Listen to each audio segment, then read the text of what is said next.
The east coast of New Caledonia is much more lush and tropical than the west coast, which is given over to wide plains for raising cattle. It's also a lot more authentic and more surprising the further north you go.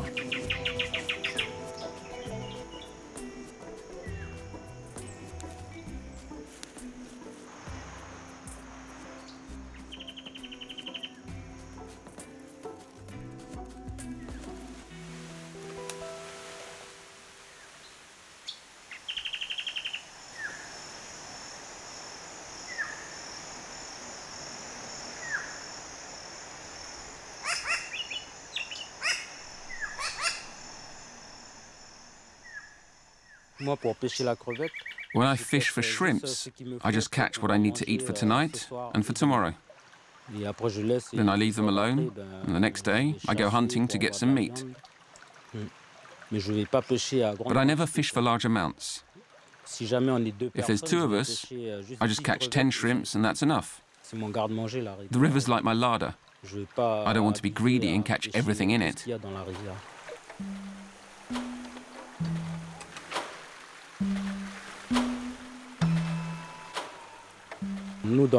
We know there are spirits here in the forest and in the rivers. And it can happen that if you go hunting and you get a bit too greedy, then the spirits of the forest will make sure you don't make it back home. We always say here that they may be dead, but they're still here with us, all around us. They see us and they can hear us every day. They're always right here with us.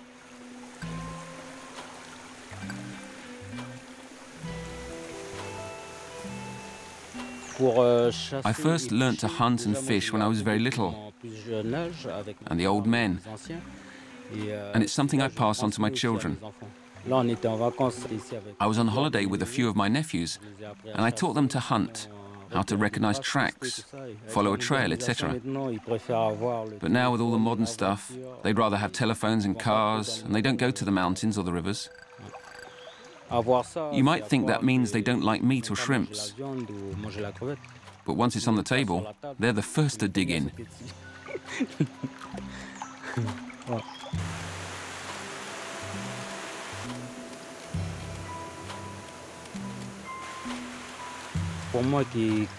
I've stayed here on the land, so I think of myself mainly as a hunter. I hunt game during the open season, deer, wild boars, etc. The rousette is a kind of bat, a really big one. When it spreads its wings, it's 1 meter across. Us Kanaks like eating rousette. On Grande Terre, we use the bones from the bats to make Kanak money. Everything from the fur to the bones. Just the wing bones of the rousette, not anything else from the rest of its body. We make Kanak money, which is unique to New Caledonia. And that too is part of our customs.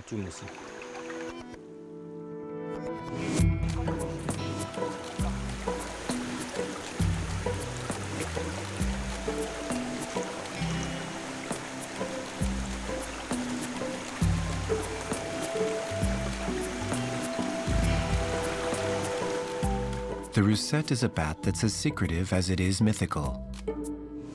Way up in the highest treetops, they await the setting of the sun. In the old days, the ancestors used to go up to the mountain peaks at nightfall to catch them in full flight with their long poles.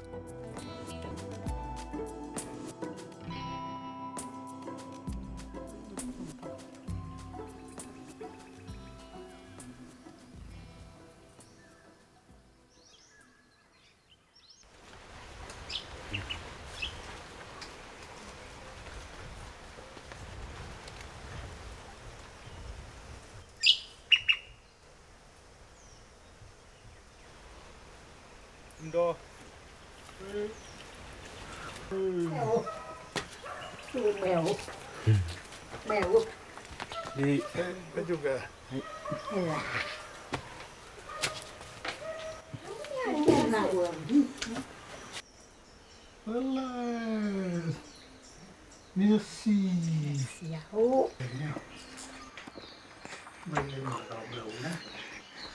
In many cases, to pass on knowledge to someone, you have to be an initiate. In other words, you have to be authorized by your rank or your clan.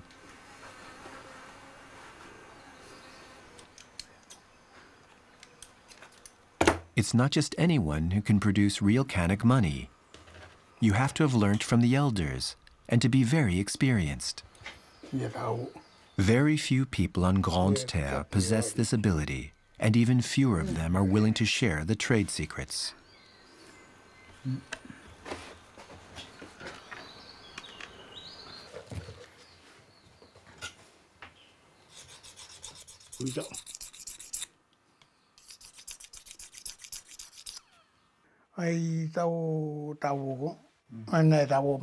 My brother was the one in this clan who made Kanak money.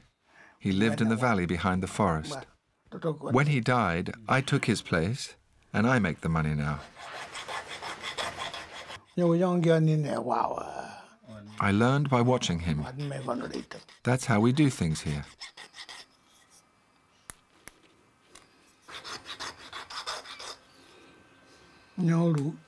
Usually, we use russet bat bones, but sometimes it's fish teeth or finely worked little shells. We use crayfish antennae too, as well as very special ferns that we find in the savannah.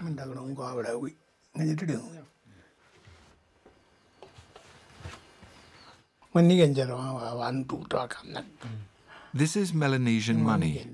It goes back a long way, way before Western money arrived.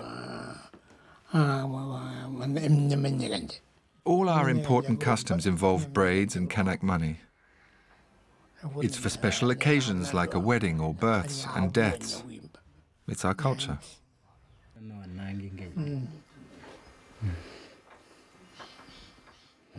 People come to me when they need money. I make it to order. For example, we don't use the same money for a customary gift at a birth or a wedding as we would to apologize to someone. I make whichever sort people ask me for.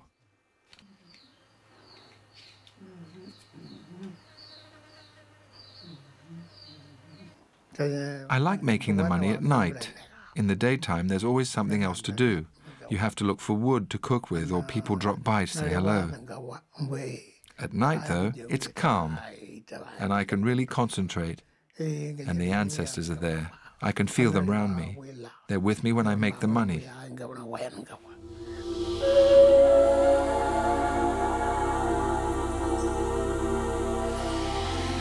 Kanak money is a delicate, precious thing.